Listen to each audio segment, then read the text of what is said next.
Assalamualaikum warahmatullahi wabarakatuh. Bertemu lagi dengan Semula Formosa. Jadi kali ini sangat sedikit berbagi kisah atau berita atau cerita seputar TKI dan TKW di seluruh dunia.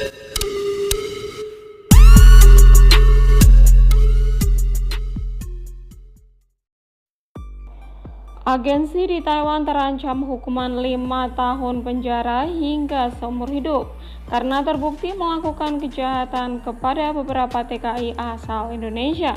Berikut kronologinya. Seorang agensi legal bermarga GU di daerah Ciayi terancam hukuman 5 tahun penjara atas kejahatannya. Ia menganiaya dan merampas handphone seorang pekerja migran Indonesia atau PMI yang berstatus ilegal atau swasta. Hadi awalnya datang ke Taiwan menggunakan visa turis atau pelancong. Pada November 2020 lalu, ia kemudian mendapatkan pekerjaan sebagai petani di pegunungan dengan upah 1000 NT per hari. Kemudian GU sebagai perantara yang mencarikannya kerja memotong upah 200 NT dari upah yang diterima Hadi setiap harinya.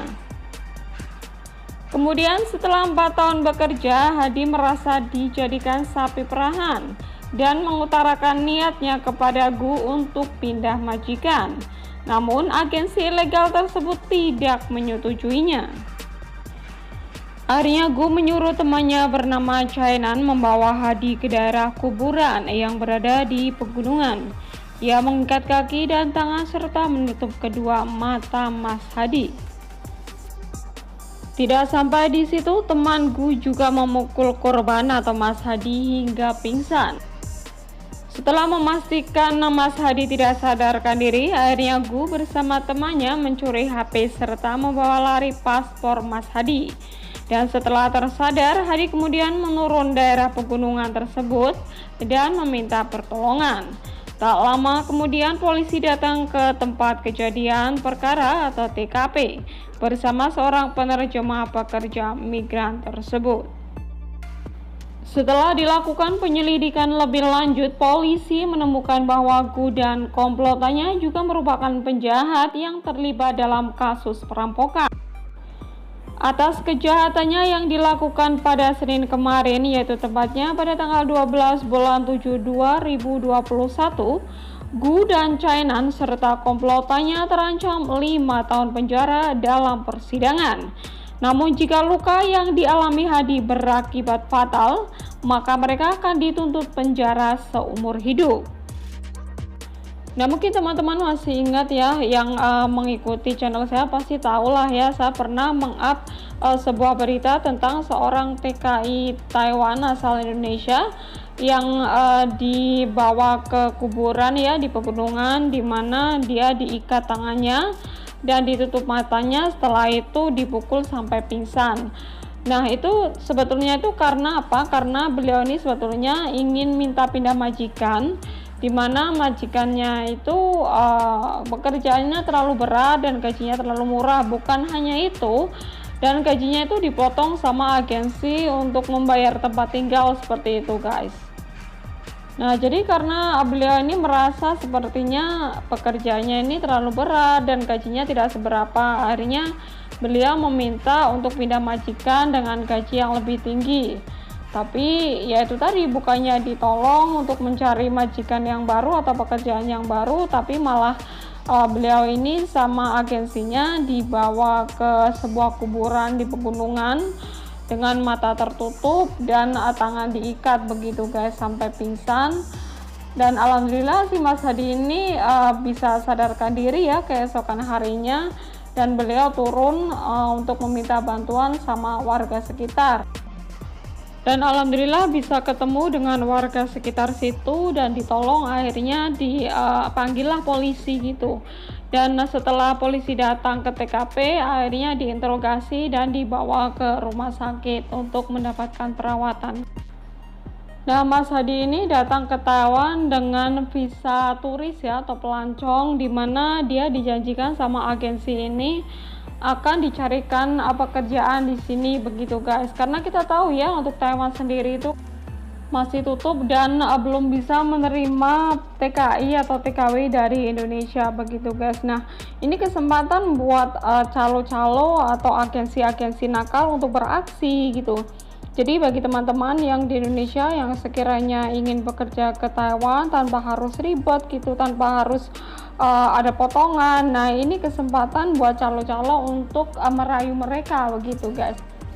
Nah, menurut penyelidikan, agensi ini atau GU ini dia menikah dengan warga negara Indonesia, sehingga dengan mudahnya mereka itu merekrut atau mencari calon TKI atau TKW dari Indonesia yang didatangkan ke Taiwan dengan cara ilegal begitu guys.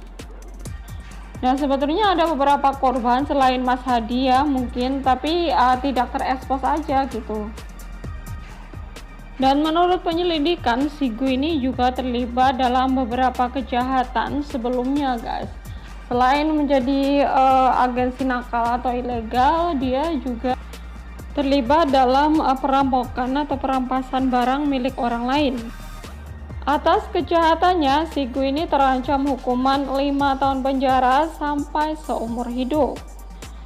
Jadi tinggal bagaimana keadaan Mas Hadi, jika memang baik-baik saja gitu, tidak mengakibatkan sakit yang serius ya itu tadi hukumannya 5 tahun penjara. Karena kasusnya ini cukup serius, kita bayangkan saja ya, jika Mas Hadi ini tidak sadarkan diri sampai beberapa hari, yang pasti bisa berakibat fatal. Karena kan itu keadaannya di pegunungan, di kuburan, yang pasti jarang sekali ada orang yang lewat di situ guys. Dan semoga saja ini bisa jadi pelajaran buat agensi-agensi nakal di luar sana ya, agar tidak semena-mena sama TKI atau TKW. Dikarenakan kasus-kasus seperti ini sebetulnya mungkin sering terjadi lah ya. Cuman karena mungkin mereka lebih memilih diam dan takut untuk melaporkan kejadian ini ke polisi guys. Nah, ini juga perhatian buat teman-teman yang di Indonesia yang sekiranya ingin bekerja ke luar negeri, khususnya Taiwan. Jadi kita tahu ya, untuk saat ini Taiwan itu masih tutup ya guys, jadi mohon bersabar. Jika suatu waktu ada seseorang atau agensi atau mungkin mereka itu calo gitu menawarkan untuk bekerja di Taiwan dengan cara menggunakan visa turis atau mungkin visa pelancong, itu mending jangan ya. Karena apa? Karena misalkan kita nanti sesampai di negara penempatan atau di Taiwan sendiri, jika kita ada masalah di sini, itu kita susah untuk mendapatkan pertolongan karena memang tidak ada perlindungan sama sekali, tidak ada yang bertanggung jawab guys. Ya, kita doakan buat Mas Hadi ya, semoga saja sakitnya cepat sembuh, cepat pulih, dan semoga saja prosesnya itu bisa berjalan dengan lancar. Dan buat agensinya ya, kita berharap semoga dia dihukum dengan seberat-beratnya atas apa yang telah dia perbuat. Nah, saya yakin sekali bahwa sebetulnya itu nggak cuma Mas Hadi aja sih yang mungkin yang diperlakukan seperti ini oleh agensi ini. Pasti banyak korban-korban yang lain, tapi mereka itu mungkin lebih memilih diam begitu guys. Ya, semoga saja setelah kejadian Mas Hadi ini ada beberapa korban yang mau menjadi saksi begitu guys, agar nanti tidak ada kejadian-kejadian seperti ini lagi. Oh ya guys, di sini juga saya akan sedikit meluruskan tentang berita saya kemarin ya, atas turunnya siaga 3 menjadi siaga 2 atas kasus COVID di Taiwan.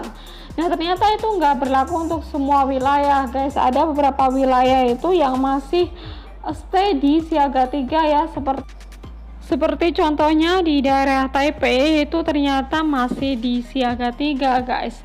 Jadi bagi teman-teman yang berada di Taipei mohon bersabar dulu ya guys, karena kita tahu memang kasusnya di Taipei itu sangat tinggi. Jadi mungkin pemerintah juga berpikir atau mungkin masih ragu gitu guys untuk menurunkan siaga 3 ke siaga 2. Ya, bagi teman-teman untuk mohon bersabar ya, karena memang keadaannya belum begitu kondusif. Ya, kita berdoa saja guys, semoga corona cepat berlalu agar kita bisa beraktivitas kembali seperti dulu ya guys. Saya doakan juga buat teman-teman di luar sana ya, semoga saja selalu dalam lindungan Allah Subhanahu wa taala, diberikan panjang umur, rizki yang berkah, dan semoga saja kita di sini bisa bekerja dengan baik dan lancar ya, diberikan kelancaran dalam mengais rizki, diberikan majikan yang baik, dan diberikan kesuksesan. Dan semoga saja kita bisa pulang dengan selamat sampai ke rumah dan berkumpul kembali dengan keluarga tercinta. Nah, itu tadi ya guys berita dari saya. Terima kasih. Wassalamualaikum warahmatullahi wabarakatuh. Bye bye.